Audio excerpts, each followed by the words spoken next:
আসসালামু আলাইকুম। আমি আজকে কথা বলবো আলিএক্সপ্রেসের ডেলিভারি সিস্টেম বা শিপিং সিস্টেম নিয়ে। আপনি যদি আলিএক্সপ্রেস থেকে কোনো আইটেম অর্ডার করেন, সেই আইটেম আপনাকে কিভাবে ডেলিভারি করা হবে, কিভাবে আপনি সেটা রিসিভ করবেন, আলিএক্সপ্রেসের ডেলিভারি সিস্টেম কত প্রকার, তাদের সুবিধা কি এবং অসুবিধা কি, সকল বিষয় নিয়ে আমি আজকের এই ভিডিওতে আলোচনা করব। তাই আপনি যদি আলিএক্সপ্রেস থেকে কোনো আইটেম অর্ডার করে থাকেন অথবা অর্ডার করতে চান, সেক্ষেত্রে আপনার জন্য এই ভিডিওটি খুবই গুরুত্বপূর্ণ। তো আর কথা না বাড়িয়ে চলুন ভিডিওটি শুরু করা যাক।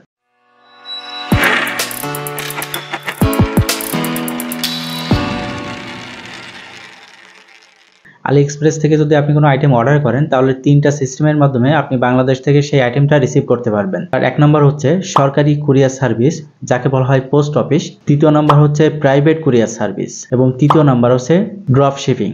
এই তিনটা সিস্টেমের মাধ্যমে আপনি আলিএক্সপ্রেস থেকে আইটেম অর্ডার করলে এই তিনটা কুরিয়ারের মাধ্যমে কিন্তু আপনি আলিএক্সপ্রেসের আইটেম ডেলিভারি পাবেন। প্রথম আসি সরকারি কুরিয়ার সার্ভিস বা যাকে পোস্ট অফিস বলা হয়। পোস্ট অফিসের মাধ্যমে আপনি কিভাবে রিসিভ করতে পারবেন, তাদের সুবিধা কি অসুবিধা কি।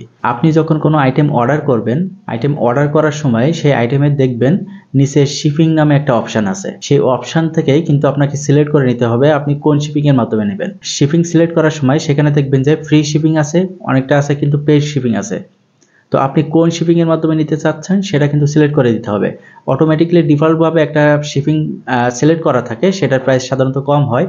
তবে আপনি কোন শিপিং এর মাধ্যমে নিচ্ছেন, আপনার জন্য কোনটা সুবিধা, সেটা কিন্তু চাইলেও এখান থেকে সিলেক্ট করে নিতে পারবেন। সরকারি কুরিয়ার সার্ভিস যেগুলা বা যেটা সিলেক্ট করলে আপনি সরকারি কুরিয়ার সার্ভিস বা পোস্ট অফিসের মাধ্যমে নিতে পারবেন, সেগুলোর নাম আমি এক বাই এক বলে দিচ্ছি। China Post air parcel, AliExpress standard shipping, AliExpress premium shipping, Cainiao standard shipping, Cainiao super shipping.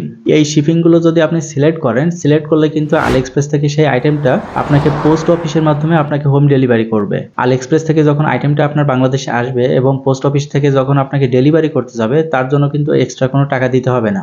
প্রিয় ভিউয়ার্স, আপনি যদি আলিএক্সপ্রেস থেকে কোনো আইটেম অর্ডার করতে চান, তবে আপনার কাছে যদি ডলার দিয়ে অর্ডার করার ব্যবস্থা না থাকে, সেক্ষেত্রে আমার সাথে যোগাযোগ করতে পারেন। আমি আপনার হয়ে আপনার পছন্দের আইটেম আমার অ্যাকাউন্ট থেকে আপনার অ্যাড্রেস দিয়ে অর্ডার করে দিতে পারবো। এখন আসি প্রাইভেট কুরিয়ার সার্ভিস নিয়ে। আপনি যখন শিপিং সিলেক্ট করবেন, তখন কিন্তু প্রাইভেট কুরিয়ার সার্ভিস সিলেক্ট করতে পারবেন। সাধারণত সেগুলো কিন্তু পেইড সার্ভিস হয়ে থাকে আর ফ্রি হয়ে থাকে খুবই কম। যদিও ফ্রি হয়ে থাকে, সেগুলো কিন্তু আপনার আইটেমের প্রাইসের সাথে ইনক্লুড করে দেয়। এই জন্য ফ্রি শিপিং খুবই কম থাকে সাধারণত প্রাইভেট কুরিয়ার সার্ভিসগুলোতে। প্রাইভেট কুরিয়ার সার্ভিস হলো ডিএইচএল, ফিডেক্স, ইউপিএস। এই যে তিনটা নাম বললাম, এগুলো কিন্তু প্রাইভেট কুরিয়ার সার্ভিস। আপনি যখন এগুলো সিলেক্ট করে অর্ডার করবেন, তখন কিন্তু আইটেমটা দ্রুত পাবেন। তবে এখানে একটা প্রবলেম আছে, সেটা হচ্ছে বাংলাদেশে যখন আইটেমটা আসবে, তখন এই কুরিয়ার সার্ভিস কিন্তু আপনাকে ফোন দিবে, আপনার কাছে আপনার এনআইডি বা এক্সট্রা কোনো ডকুমেন্ট চাইতে পারে। যদি সেটা কোনো সেন্সিটিভ আইটেম হয়ে থাকে, সেই ডকুমেন্টগুলো আপনি তাদেরকে প্রোভাইড করবেন। করার পরে তারা যেটা করবে, আপনাকে আরও এক্সট্রা কাস্টম চার্জ বা ওদের যে সিএনএফ চার্জ বলে, সেটা দিয়েই কিন্তু আপনাকে আইটেমটা রিসিভ করতে হবে। আপনার যদি কোনো ইমার্জেন্সি থাকে বা কোনো আইটেম ইমার্জেন্সি আনার প্রয়োজন হয়, তাহলে আপনি প্রাইভেট কুরিয়ার সার্ভিসটা দেখতে পারেন। তবে খরচ অবশ্যই বেশি, এটা মাথায় রাখতে হবে। আর তৃতীয় নম্বর যে সিস্টেমটা, সেটা হচ্ছে ড্রপ শিপিং। সেটাতেও আপনি ফার্স্টলি আনতে পারবেন, সেখানে আপনার কোনো কাস্টমসের টেনশন নেই, আপনাকে কোনো সিএনএফ এজেন্ট ধরতে হবে না। জাস্ট ড্রপ শিপিং এর মাধ্যমে আনলেই কিন্তু আপনি কুরিয়ার সার্ভিসের মাধ্যমে, যেমন সুন্দরবন, এসএ পরিবহন, এরকম ধরনের কুরিয়ার সার্ভিসের মাধ্যমেই কিন্তু আপনি আইটেমটা রিসিভ করতে পারবেন। আর ড্রপ শিপিং এর মাধ্যমে সিস্টেমটা ভিন্ন, আমি নেক্সট একটা ভিডিওতে সেটা নিয়ে আলোচনা করব। যদি আপনারা চান, তাহলে অবশ্যই কমেন্ট করে জানাবেন।